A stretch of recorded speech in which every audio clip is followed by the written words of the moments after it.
बिस्मिल्लाहिर्रहमानिर्रहीम। लेक्चर हमारे कंटिन्यू हैं अबाउट डिटर्मिनेंट के without expansion, properties of the determinant, जिसमें पहले लेक्चरों में 4 प्रॉपर्टीज़ डिस्कस हो चुकी हैं। इस वक्त प्रॉपर्टी नंबर 5 और प्रॉपर्टी नंबर 6 की टर्न है। तो प्रॉपर्टी नंबर 5 ये है, अगर हमें किसी जगह पर कोई 2 रोज़ या कोई 2 कॉलम्स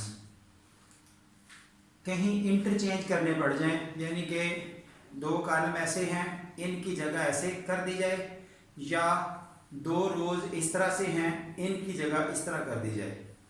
ऐसा करने से डिटर्मिनेंट की वैल्यू पर फ़र्क नहीं पड़ता।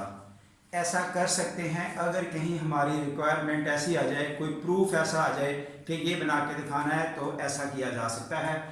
उस हवाले से डेफिनेशन ऊपर लिखी गई है।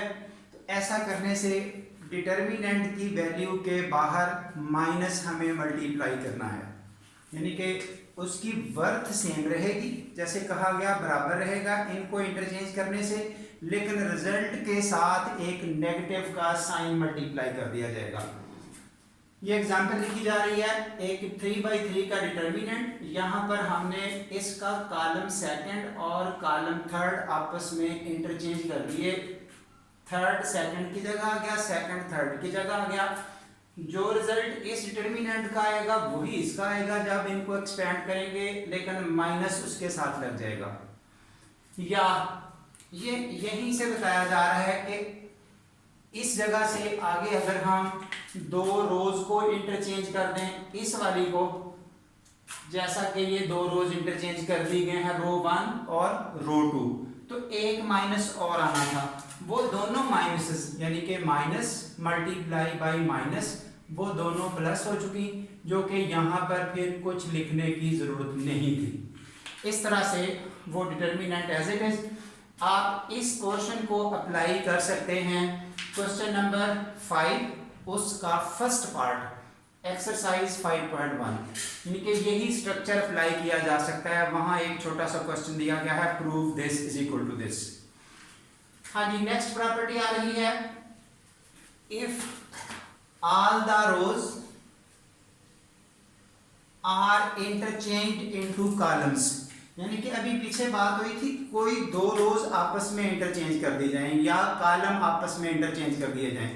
यहाँ क्या है, अगर सब की सब रोज को कॉलम्स में चेंज कर दें, दूसरे लफ्जों में सादा तरीका है कि हम उस डिटर्मिनेंट का ट्रांसपोज ले लें। ट्रांसपोज का मतलब रोज को कॉलम्स में चेंज कर दें। तो ऐसी सिचुएशन में डिटर्मिनेंट की वैल्यू पर फर्क नहीं पड़ता। कहीं अगर ज़रूरत पड़ती है ऐसा करने के लिए, तो हम डिटर्मिनेंट का ट्रांसपोज लेके वर्क कर सकते हैं और उसकी वैल्यू अनअफेक्टेड रहती है।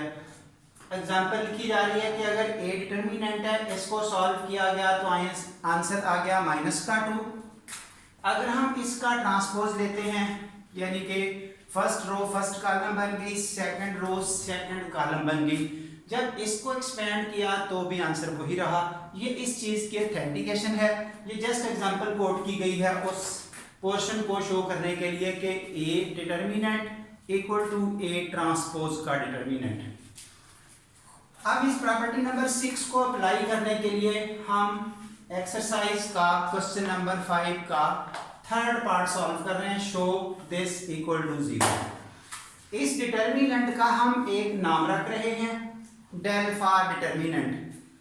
ये रहा, दोनों तरफ ट्रांसपोज लिया उस प्रॉपर्टी को यूज करते हुए, यानी कि ऐसा करने से इस पे फर्क नहीं पड़ना। फिर भी स्टेप लिख दिया है हमने, स्टेप डायरेक्ट नहीं किया, शो कर दिया है। जब ट्रांसपोज सॉल्व किया तो फर्स्ट रो फर्स्ट कॉलम बन गई, सेकंड रो सेकंड कॉलम बन गई और थर्ड रो थर्ड कॉलम बन गई। ये सब कुछ इंटरचेंज हो गया, रोज कॉलम्स में कन्वर्ट हो गई यहाँ से।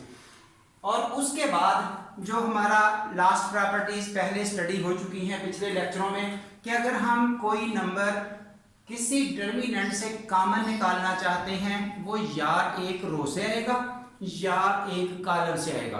तो यहाँ पर इसके तीनों कॉलम से हम माइनस का साइन आउट कर रहे हैं अलग अलग, या तीनों रोज के साथ भी ऐसा कर सकते हैं। कोई एक काम करना था, प्रॉपर्टी लिख दी गई है taking common minus from column 1, column 2 and column 3, left side as it is. जब इस कॉलम से माइनस कॉमन किया तो ये लिख दिया, सारे माइनस आ चुके। जब इसमें से माइनस कॉमन किया तो ये प्लस हो गया, ये 0, ये माइनस हो गया तो ये लिख दिया। इसी तरह थर्ड वाले कॉलम से माइनस कॉमन करके ये लिख दिया, तो तीनों एज इट इज ये आ चुके। तीनों माइनसेस मिलके एक माइनस आ गई। जो ये स्टेटमेंट है ये दोबारा से उस डेल की कीमत बन गई है जो हम शुरू में इसको सपोज किया था, उसका एक नाम रखा था del is equal to this. तो ये वही कुछ यहाँ आ गया, उसकी कीमत एज इट इज ये डेल लिख दी है।